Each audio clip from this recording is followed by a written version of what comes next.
This week in Jamaica Now, scammer lawyers, U.S. officials say Jamaican attorneys among more than 500 people America hopes to extradite for lottery scamming. National Security Minister rejects what he calls Peter Bunting's fake news. How local money transfer agencies are reacting to proposed U.S. remittance tax to fund the Trump wall. George Quallo installed as the 29th police commissioner, and he's talking tough on crime and corruption. And businessman arrested on Carnival night after pointing his weapon at motorists. I'm Damian Mitchell, and this is Jamaica Now. The United States Embassy in Kingston says it's hoping to prepare extradition warrants for more than 500 Jamaicans in the lottery scamming.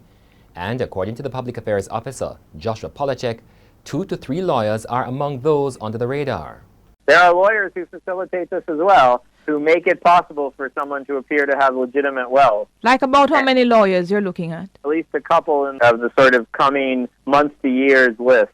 On Wednesday, 8 Jamaican alleged lottery scammers were extradited to the U.S. to each face 66-count indictment on mail and wire fraud.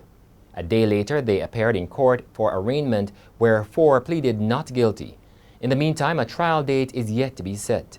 Foreign media report that the prosecution may first seek other co-conspirators in the 15-member network. The police have vowed to continue their clampdown on counterfeit goods in Jamaica in collaboration with overseas law enforcement and the Jamaica Customs Department. Earlier this week, more than $1.9 billion worth of counterfeit goods were destroyed in Kingston. Protecting intellectual property rights is among our top priorities at the U.S. Embassy. Collectively, we seek to secure the integrity of the intellectual property rights in Jamaica. Kariba Salmon, the 24-year-old Mandeville woman who pleaded guilty to extortion offenses, has been given a 3-month prison sentence. Salmon was sentenced in the Manchester Parish Court. In the meantime, Kenrick White, an inmate at the Horizon Adult Remand Center on a 12-year sentence, is now the 6th person charged in connection with the extortion ring. St. Andrew businessman Zachary Reed is to appear in the Kingston and St. Andrew Parish Court on May 2 on a range of offenses including firearm charges. Reed is the 28-year-old licensed firearm holder said to be drunk on Carnival night, seen in this video pointing his weapon at motorists on West Kings House Road.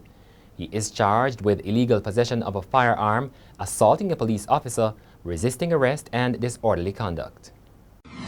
The National Security Minister Robert Montague has accused his opposition counterpart Peter Bunting of spreading fake news. He was responding to Bunting's claim that he has failed to deliver on promises some made up to a year ago. But in a 9-point response, Montague said Bunting made a series of errors. He also said Bunting was ill-advised. Money transfer agencies in Jamaica are bracing for a possible fallout if a proposed tax on remittances from the United States takes effect.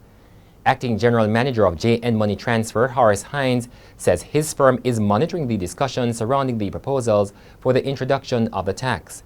And Lasco Financial Services, the local agents for MoneyGram, says the imposition of the tax would lead to higher service costs. The tax outlined in a bill before the U.S. Congress will impact 41 countries, including Jamaica. It's to help raise money to build a wall at the U.S. border with Mexico. Police Commissioner George Quallo used his installation address on Friday afternoon to vow to continue the fight to stamp out corruption in the force. He also pledged to improve the conditions of service for cops and continue the dialogue with them. Commissioner Quallo also promised to defend cops who justifiably use force, but he said there would be no support for those who abuse their power.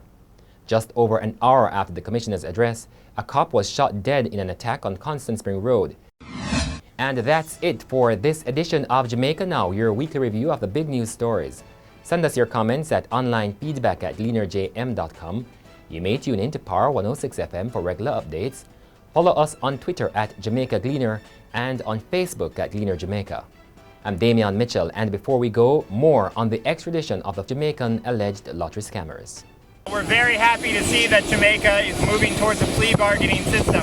We really don't want the lickle guys working in the boiler room having to tie up the Jamaican courts. We want them to flip on their bosses, provide testimony either in a Jamaican court or in a U.S. federal court. The indictment I saw from North Dakota, it listed about 26 Jamaicans who are wanted as part of the Laverick Williams organization. Give us an update as to how far you've reached in terms of who you've captured, how many you've captured, Where are the others? What are the efforts you're going to make to get them? These guys are presently on indictment with 15 people. Anybody out, I couldn't comment on. There's other people who have been, who have already been convicted in prior indictments. So there's all like Sanjay Williams. Like Sanjay Williams. It's a big thing for us here in Jamaica. Some of the persons who are being extradited here today were taken into custody previously from as early as 2009. But as you might be aware that we did not get a law that covers this thing until 2013. So it goes to show that if you run afoul of the law, time it will catch up eventually.